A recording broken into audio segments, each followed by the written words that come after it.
people! Kumusta? So, ayan mga antikels. Alam niyo ba, ang dami na talagang mga ano ngayon, no? Ang dami ng mga scammer ba? Mag-iingat talaga kayo dahil. Kasi alam niyo yung Facebook ko ngayon, may nakita ako yung mga antikels na may nag-manage daw na taga Pakistan. Ewan ko plano ko mag-change ako ng magawa ako ng bagong account ko ba kasi hindi natin alam baka anytime yan na mawala sa atin. Alright, hello people. Ayan. Nandito na tayo sa lugar nga wa mo kabalo. Diba, aning sapa nag-drive kami papuntang kalimutan ko yung place tayo and then meron kaming nadaanan na sobrang gandang puno dahil it's very kuan ka ng unique kaayo siya nga tree but asa kang entrance ang pangutana og makasulod bata dito dai ano to entrance ay nara day ano siya mga antikels. We see it's a fig tree, the same we saw in Queensland. Oh yeah, okay. In Australia we saw a tree more big than this fig tree, yeah? But look different.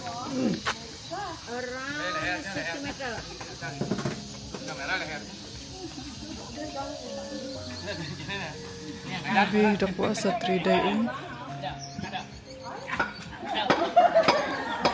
70 meters high. Yeah. It's much taller than the tallest tree in the world. Yeah.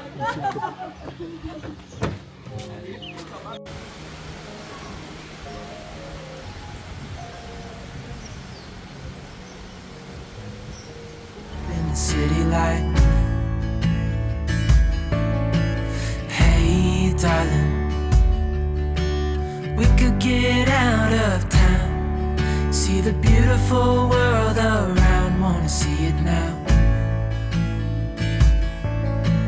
Pack our bags and get in that car, leave a little note and we'll drive real far. Let's get out, we can leave this city, let's drive to the open air. Yeah, the countryside is so pretty, with the wind blowing in your hair. We can look. Uy, nice lagi diri day. Pwede ta maligo diri May sapa. May iro. May aso.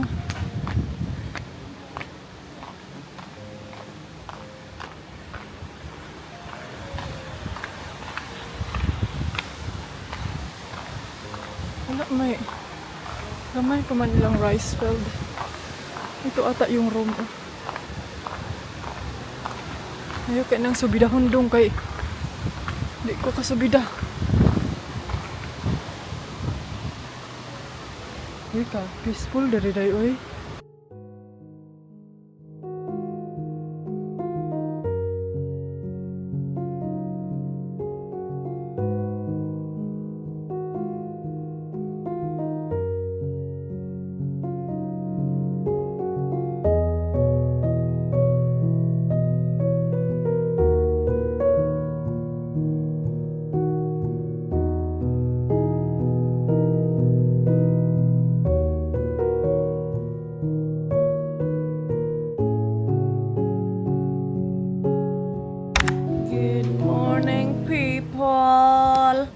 Ayan, kumusta kayong lahat dyan?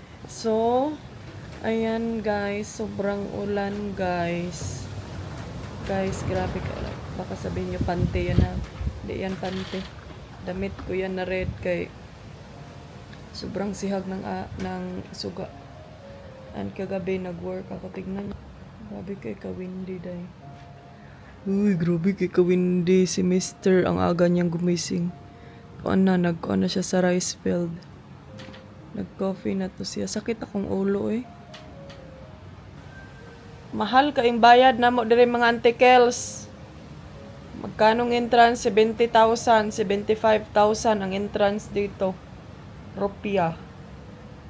Papasok dito na area kay Nada rice field.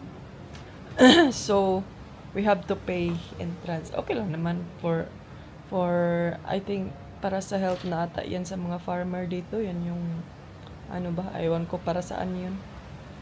Pero ito kasi sobrang ano na to, kining medyo malayo-layo na to siya, day. Ayun ko lang na realize some of the places here is meron silang entrance na kanang kung baga siguro ba kay murag to keep the place the same para dili kayo daghag tourist. Kay ito man good na area day is wala kay siya tourist as in. Ay, gusto ko magtimplag kape. Yung CR. Ang ganda ng CR nila. Din kahapon kay nag-run out. Pagdating namin dito mga antikels, nag-run out kahapon. Walang internet. And then buti na lang is naka-charge. Charge kami ba?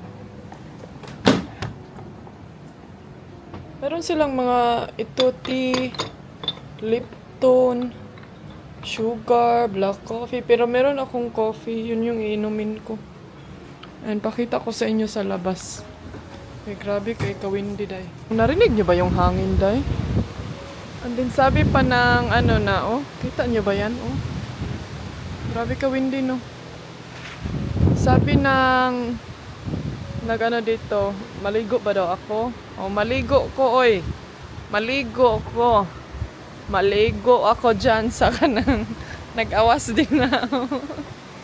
Manglaba ko din na. Nasila isa pa mga antikels. Pupunta tayo doon mamaya pag sana hihinto tong sobrang hangin, eh. That's one of the mountain na makikita natin doon sa hotel nung kung saan tayo nakastay na may bathtub. Yan. Kaso lang, hindi. Medyo cloudy. So, yan. Ang ganda dito. Sobrang sobrang marelax ka. Alam nyo ba mga antikels? Kahapon, pagdating namin dito, parang hindi na-sink in sa aking sarili, no? Kay, windy kaayo, murag kuan ka iba. And then, kaninang umaga, gumising kasi kami ng maaga, no? Ay, parang na-feel ko dito mga antikels is para siyang Norway. Parang yun yung na ano sa aking feelings. Kapilingon po din mo dayo, oy. Alam, parang, minsan kasi ba, pag may mga place tayong pupuntahan, para bang maka-feel tayo, hala, parang ganito siya, parang feel Norway talaga. Yun yung siguro dahil maraming green, may mga mountain at saka river, lalo na yung river pagkakita ko, parang na-feel ko talaga, hala, parang nasa Norway ako. Wow, Norway, naibasakan. Ang problema ani karon day kay wa tay biskwit. Kahapon may nadaanan kami doon supermarket at kagabi pala kalimutan ko mag-stop. Pero mga ante, para sabihin ko sa inyo, baka sabihin nyo sobrang yaman ang buhay ni Anis Kayo. May pa-travel-travel lang. Meron akong trabaho mga antikels. Hindi pwede mga Zay na hindi ako mag-work kasi taon na lang itong mga maintenance ni Day. So, kailangan ko talagang magtrabaho. I mean, hindi naman siya as in totally na subsubin ko talaga yung sarili ko, no? Kay naman tayo ba na, obligasyon na nila dahil na palamunon ta. Ayun, sana lang, huwag nila na palamunon. Sana lang mga antikels, huwag nila palamunon, no? So, pero kailangan ko lang talaga na may kanang i-report good kaya sa mga alam ko dahil na alam niyo yung mga ganyan na kailangan talaga natin mag-report kay atong mga tax, atong mga obligasyon na to sa kung country, may manta din sa Pilipinas kay lagit na magbayad og tax, wa may magpalayas na to day. Pero sa akin kasi sa Spain, syempre respeto na lang po natin sa lugar na nila doon, di ba? Lalo na ang laking tulong nila sa akin, day. Na-extend na nila yung buhay ko. So, sana din yun sa pinag-thankful ko na din. And then, Mas maganda din kasi mga antikels, ngayon nung na-realize ko na, I think okay na din na kanang ganito na lang ako, kanang mag-vlog or film. Actually ngayon, napaisip ako ba na, ay gusto ko maghanap ng ibang trabaho. Yung trabaho talaga na physical, talaga na gigising ka ng umaga, pupunta ka doon para ganito, ganyan. Parang sabi ni Mr. sa akin nung isang araw siya, do you really wanna do that? Nga, dugay lagi na kong mata. Unya, pagpukaon, mag-wild pa daw. So, ano siya nga, I think mas maayo, ipadayon na lang lagi na sa social media na ako kay walay amo, ako'y magbuot, o kuan. Basta, ang importante lang daw, magkugi lang po dyan upload kay tapulan naman dyan kay ko mo-upload eh. Unya, say kay makuano ni Mr. ba, why you're not filming? Wala daw ko nag-vlog. Minsan napapansin na niya na parang muragi kapoy na siguro ko ba. But anyway, I'm still happy. Masaya pa din ako, pero yun nga lang, hindi ko talaga pinipilit yung sarili ko.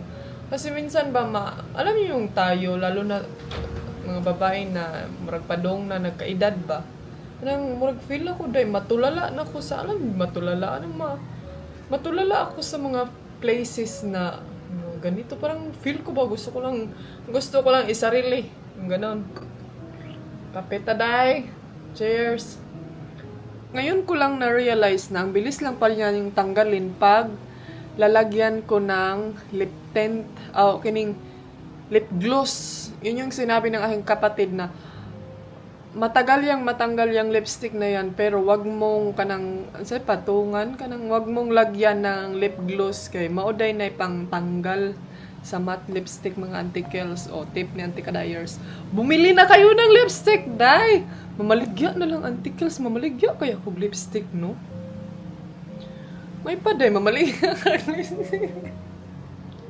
Magbinta ako ng lipstick. Unsa ko man po daw, oy, maura po na isa akong i-deliver ga mahal-mahal ra ka sa shipping fee. Pero mangita ko. Gusto nyo maghanap ako sa kanang online, and then i-try ko siya before ko siya line selling po sa inyo ba. Murag kong baga, tagay po ko ninyo commission po, na unsa naman ni bahala lang ko bahalag tag, pero mahal man gud ang kana. Dili po ko gusto mga antikels kana galing commission nga kanang over the shoulder na po. Dili na ko kaya na ingon ana day, parang hindi ko kaya yung ganyang muna gingon mga antikels na nga wajud ko, hindi talaga ako naging negosyante. You're where I belong. You're where I belong.